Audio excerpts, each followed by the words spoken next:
Hello everyone, welcome to another new video. In this video I will show you how to fix missing or disappearing photos on Infinix GT30.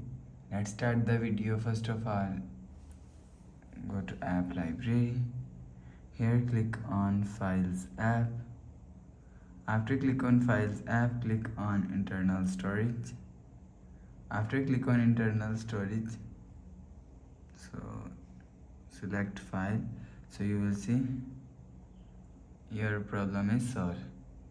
But if it not solved, go back to home screen, click on settings app.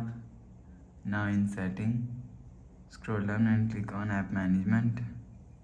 After click on app management, click on app list.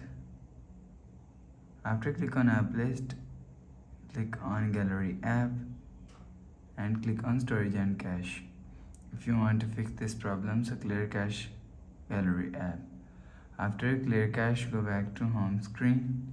You will see your problem is solved.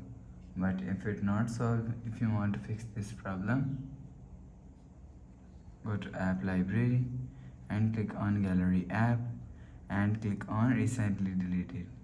So check recycle bin, you will see your problem is solved. After the process, go back to home screen.